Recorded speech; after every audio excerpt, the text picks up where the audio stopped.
จีป้าอุตส่าห์ปลูกเบิดขักเอลีหมูผู้ได้อันนี้จีหืนนี่เนาะ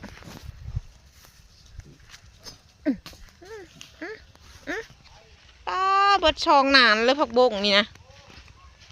โอ้ยเสียดายดิเนาะ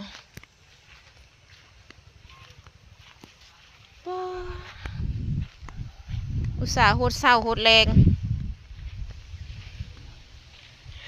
น้านี่ก็เบิดขักอีลีตาหน่าย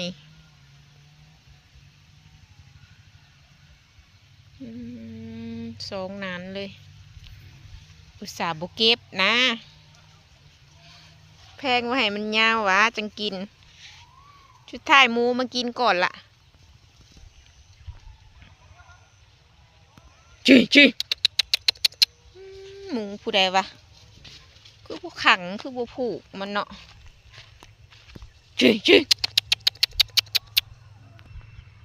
โอ้ยเสียดายเด้ป้าผัก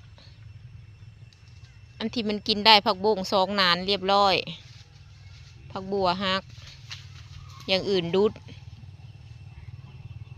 โอ้ยอย่าขามถิ่มได้เบิ้ง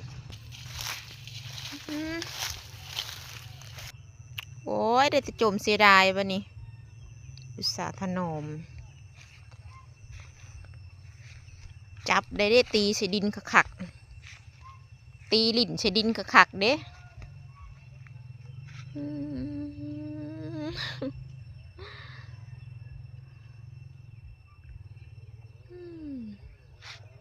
ได้แต่ค้าง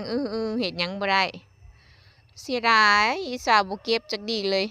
ว่ายุแต่ละมืออียังเนาะมากัดนี่นะคือว่าป้าเหียนวะคิดว่าไก่มาตอดเทละหมูหน่ายดิจีป้าอุตส่าห์ปลูกเบิดขักเอลีหมูผู้ได้อันนี้จีหืนนี่เนาะ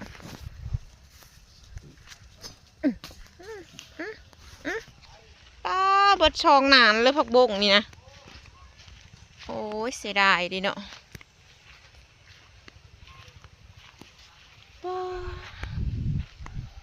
อุตส่าห์โหดเศร้าโหดแรงน้านี่ก็เบิดขักอีลีตาหน่าย